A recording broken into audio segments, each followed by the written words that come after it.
शिवजी ने चढ़ाववामां आवता कमळनी संख्या 5, 9, 11, 21 के 25 सुधी पहोंचे छे। ए कमळ तैयार करवाथी मांडी चढ़ाववा के अर्पण करवा सुधीनी आखी प्रक्रिया एक तपथी पण विशेष बनी रहे छे। ते माटे ओछामां ओछा 2 दिवसनो समय फाळवવો पड़े छे। ચોખ્ખા ઘીના કમળ તૈયાર કરવા માટે ભક્તજનો જે રીતે પુરુષાર્થ કરે છે તે જોતા એમ લાગે છે કે આજના આધુનિક જમાનામાં હવે આ જ સાચી તપશ્ચર્યા છે। ભક્તો એ મહેનતનો થાક કે કંટાળો પણ અનુભવતા નથી। હોંશે હોંશે કમળ તૈયાર કરીને શિવ શંભુ ભોળાનાથને અર્પણ કરી ધન્યતા અનુભવે છે અને પુણ્યનું ભાથું કમાઈને સુખ શાંતિ પામે છે। शिव शंकरजी पण भक्तों ने हृदयपूर्वक आशीर्वाद आपता होय छे। सूरत जिल्ला में आवेला मांडवी गाम में तापी नदी किनारे दुर्गेश्वर शिवालय आवेलू छे, ज्यां गामना केटलाक भक्तो वर्षोथी दर महीने 3 के 5 की संख्या में अने महाशिवरात्रिना पवित्र अने पावनकारी दिवसे शक्य तेटलुं मोटुं घीनुं कमळ बनावी चढ़ावे छे। 2007 वर्षनी महाशिवरात्रिए मानवीना भक्तोए 21 પાંદડીનું કમળ ચડાવ્યું હતું અને 2008 વર્ષની મહાશિવરાત્રિએ 25 પાંદડીનું કમળ ચડાવી એક નવો જ વિક્રમ સ્થાપિત કર્યો છે। કમળ બનાવવાની અને ત્યારબાદ શિવલિંગ ઉપર ચડાવવાની આખી પ્રક્રિયા માણવા જેવી છે, જાણવા જેવી છે। સૌ પ્રથમ ઘીનો ચોક્કસ માત્રામાં જથ્થો લઈ તેને ગરમ કરી પ્રવાહી સ્વરૂપ આપવામાં આવે છે। गरम थतुं घी पीगળી जाए ए दरमियान घीने गोळाकार आपवा माटे ज्यां थारवा मूकवानुं छे ते कुंडी में काढ़ी માટલા बनाववामां वपराती माटीने भेगी करवामां आवे छे। तेमां बरफना टुकड़ा भेळवी देवामां आवे छे जेथी बरफ जल्दी पीगळे नहीं अने माटी अतिशय ठंडी बनी जाए। त्यारबाद ए चौरस कुंडी में पातळा खास प्रकारे बनावेला कांसाना गोळाकार रकाबी जेवा बीबा ने अंदरना भागेथी तेल चोपड़ी गोठववामां आवे छे। तेल चोपड़वाथी पीगळेलुं घी अंदर रेड्या बाद थीजी जाए त्यारे पीबामां ચોંટી जतुं नथी अने सहेलाईथी आखुं बहार निकળી जाए छे, बिलकुल तूट्या वगर। गरम पीगळेलुं घी ए बीबामां रेडीने जेटली संख्यामां कमळ बनाववाना होय छे तेटला घीना गोळाकार तैयार करवामां आवे छे।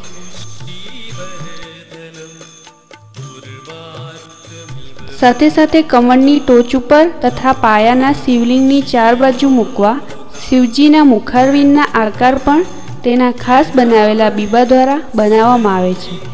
ते उपरांत काचबानो आकार पण घी द्वारा बनाववामां आवे छे। कोई कोई मंदिरोमां घीना कमळनी टोच पर मुखारविंदने बदले थीजेला घीने शिवलिंग जेवो आकार आपी मूकवामां आवे छे। घीना कमळ जेनी उपर मूकवाना छे ते पायाना शिवलिंग ने पण घी द्वारा आकार आपवामां आवे छे।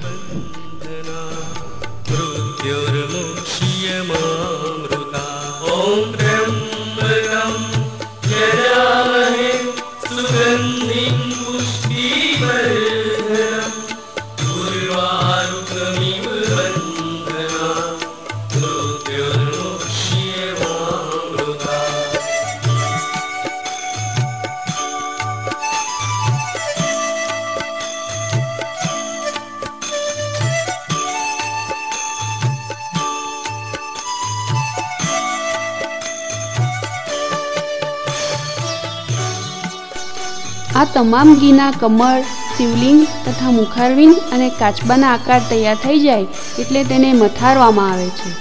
शिवलिंगने एवी खास जरूर ऊभी थती नथी, पण मुखारविंदनी आंख, मूछ, वाळ, होठ वगैरेने कुदरती रंगोथी रंगवामां आवे छे।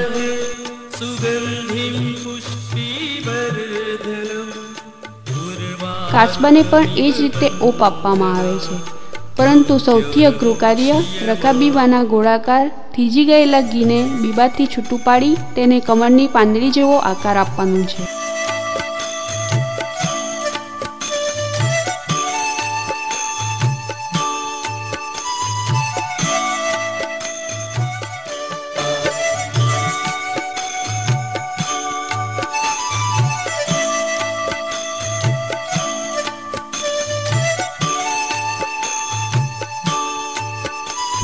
એ માટે ખાસ પાંદડી જેવા સ્ટીલના આકારને ગોળાકાર બીબા ઉપર મૂકી ચપ્પુ વડે બાકીનો ભાગ કાપી નાખવામાં આવે છે.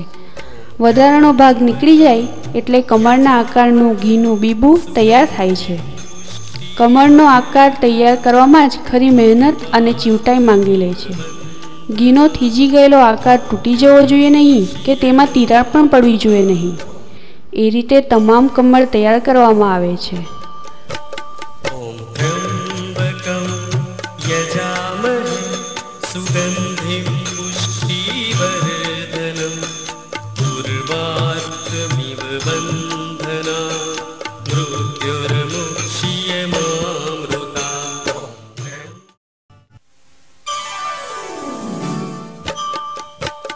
ઓમ ત્ર્યંબકમ અંતે તમામ બીબા, શિવલિંગ, કમળ, મુખારવિંદ, કાચબા તૈયાર થઈ જાય એટલે કમળ અર્પણની વિધિ શરૂ થાય છે.